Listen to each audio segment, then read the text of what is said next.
All right, does everolimus have a role in carcinoid tumors?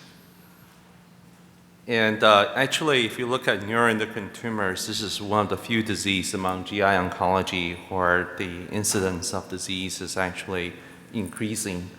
If you actually look at these two, the one in green and the one kind in the fuchsia area, really is the HCC in neuroendocrine tumors where the incidence is actually kind of significantly increasing in GI oncology. Colorectal cancer continues to decrease in incidence. Esophageal cancer, which previously we thought to be increasing incidence, really has flattened out. And when you think about neuroendocrine tumors, although the older term carcinoid syndrome makes us want to think about patients who are having flushing and diarrhea, actually most of the neuroendocrine tumors are actually non-functional. The functional tumors tends to be of those of the small bowel and midgut, but even there is probably in many cases less than 50% of the patients that are actually essentially functional. The functional and non-functional tumor do carry prognostic significance. This is an analysis we did from the SEER Medicare database. From SEER, we get a data diagnosis, and there are prognostic factors such as stage and also their survival duration. Then from Medicare, we can get their other diagnoses such as flushing, diarrhea, or carcinoid syndrome. So the non-cancer-related diagnoses, or what they're related, but not the pathologic diagnosis. We can see here that among this elderly population, which we know usually has a shorter survival than the overall neuroendocrine population, there's a significant difference in overall survival in favor of essentially the functional patients, with the non-functional patient usually having a worse outcome. This is probably due to the fact that the non-functional status also correlates somewhat to worse prognostic sites, whereas the functional tumors mostly are in the midgut where the prognosis is a little bit better. There's also some evidence, not so much is in, I would say in carcinoid tumors, but in pancreatic neuroendocrine tumors, that the functional tumor, because their functionality tends to be diagnosed a little bit earlier than the non-functional tumor, and that may account for some of the survival differences as well. So if you look at, where is the FDA approvals for the drugs for use with neuroendocrine tumors, let's say in 2015, before this last wave of phase 3 trials that are showing promising data, really is actually only for carcinoid tumors. So if you exclude pancreatic neuroendocrine tumor, only lanreotide in the gastroenteropancreatic NET, and then if you have in the pancreatic NET, you have sunitinib and everolimus. And it's historically not so much based on phase 3 study, but based on single-arm phase 2 study. There's also approval of streptozotocin for patients with pancreatic NET as well. So our journey with everolimus, one of the drugs one of my favorite drugs, really started back 11 years ago when we treated the first patient in a single institutional phase 2 study, and then we saw some evidence activity. This led to essentially 4 international studies, rating 1 through 4, that in combination enrolled over 1,300 patients. The rating 1 was a single-arm chemotherapy refractory study in patients with pancreatic neuroendocrine tumor, which led to Radiant 3, which is a randomized placebo-controlled study of everolimus versus best supportive care in patients with pancreatic neuroendocrine tumors. When we started the study, a lot of people said, such a large placebo-controlled study in a rare disease is really not doable. But it turned out the study actually accrued ahead of schedule and showed a significant benefit in progression-free survival. Median PFS 4.6 months to 11 months, hazard ratio of 0.35, was 65% reduction in the risk of disease progression. This led to the FDA approval of everolimus for pancreatic neuroendocrine tumor. The other study that reported data in around the same time was less certain, if you will, and that was the RADIANT-2 study. We had some issues with the study design. At the time when we started the study, we didn't really have data about whether octreotide had anti-tumor activity or not. We knew it controlled carcinoid syndrome, but we didn't really know about the activity of octreotide as an anti-cancer agent.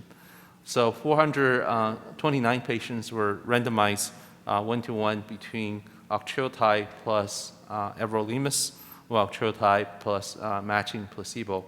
Patients were able to cross over at a time of investigator documented disease progression. Well, patients had to have carcinoid syndrome, so we were actually selecting for a slightly less aggressive cohort of patients, as you saw from the prior slide. We initially, at the time of study design, intended to have a stratification factor about functionality, meaning they're going to stratify into two strata between functional and non-functional tumor. But at that point, the regulatory agency came to us and said, because at that point, octreotide is only approved for carcinoid syndrome, we are only able to enroll patients with carcinoid syndrome. So the stratification factor essentially went away. We did end up with some randomization, I would say, imbalances in performance status, and essentially, actually, the position of these are not quite in the right place, but also in lung as primary site. There was many more patients with lung neuroendocrine tumor in the everolimus group versus the placebo group. Here's the primary result, which is progression-free survival by central radiology review.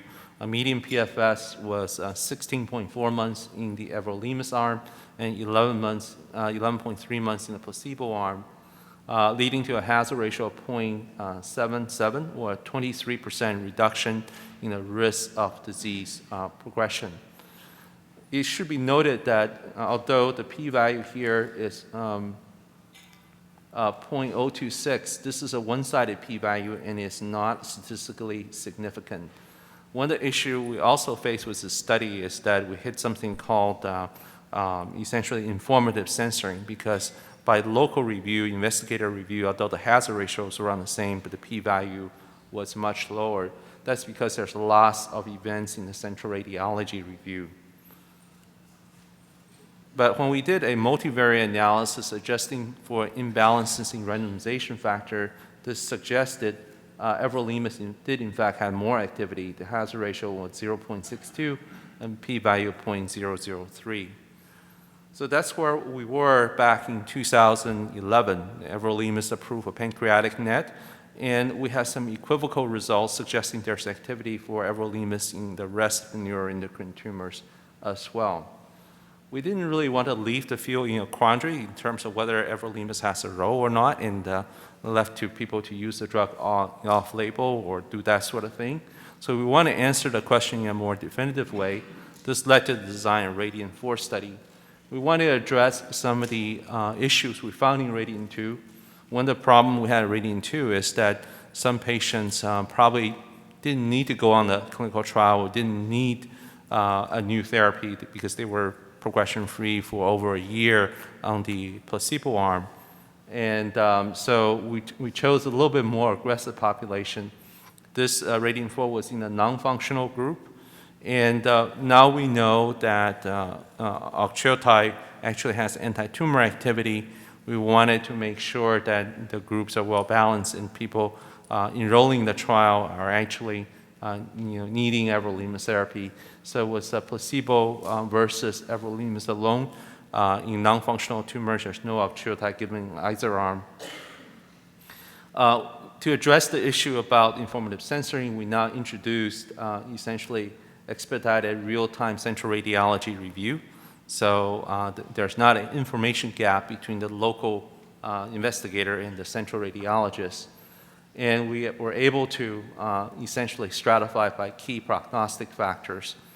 Also, we saw that because the lack of available treatment, there can be a very significant imbalance in salvage therapy. So especially if a planned crossover was introduced. So in this study, crossover was only allowed after the primary analysis. Here's the study. Essentially, 300 patients were randomized 2-to-1 to everolimus versus matching placebo.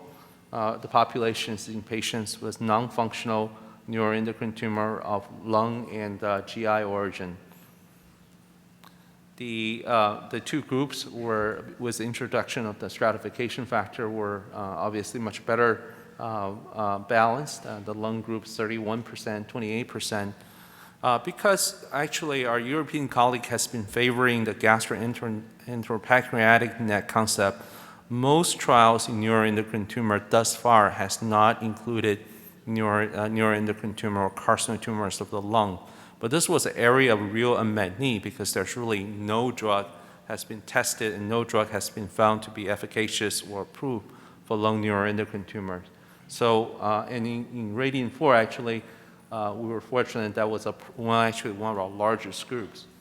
Here's the primary result, which is a progression-free survival by central radiology review done in real time. The placebo arm PFS was 3.9 months, and the everolimus was 11 months. This is a 2.8-fold improvement in progression-free survival. And the hazard ratio was 0.48, well, along with a highly significant p-value. In the investigator-assessed progression-free survival, there was also robust benefit.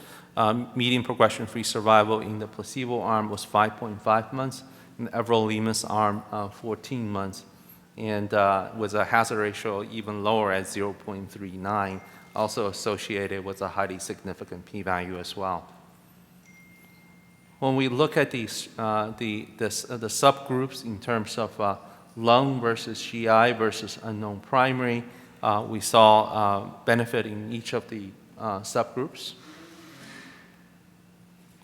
So when you put the series of Radiant studies together, what you see is there's consistent benefit in Radiant-4 and Radiant-3, showing delay in disease progression, improvement in progression-free survival, both in lung as well as in pancreas, as well as the rest of the GI tract neuroendocrine tumors. So where are we today? If you look at the treatment landscape for advanced neuroendocrine tumors today, you have essentially various different phase 3 trials now. So this is such a positive change, I think, in the treatment landscape before, because before, when we, 10 years back, you will see everything was based on case series or expert opinion with single-arm studies. Now all of these are based essentially on randomized control phase 3 studies. Octreotide in the PROMIS study demonstrated efficacy in patients in essentially mid-gut neuroendocrine tumor. Clarinet went a little bit broader and essentially included gastroenteropancreatic NET. Another study that was reported around the same time last year was NETTER-1, which looks at lutetium-labeled octreotide with PRRT. This is in a little bit more aggressive population, patient with progressive disease over a 3-year period of time. And then we have everolimus and sunitinib, which really looks at a much more aggressive population. In the case of sunitinib, progressive disease over the last 12 months for pancreatic neuroendocrine tumor. In Radiant-4, we actually looked for a really aggressive population. We actually looked for patients with progressive disease over the past 6 months, and that's why you see that the progression-free survival in the placebo arm is relatively shorter in Radiant-4, and leading to fairly broad evidence of activity across the entire spectrum of neuroendocrine tumors. So in summary, I would say that with 1,300 patients in international multi-center studies, all done with central radiology review, everolimus has now shown broad activity in neuroendocrine tumors arising from lung all the way down to the rectum. Thank you.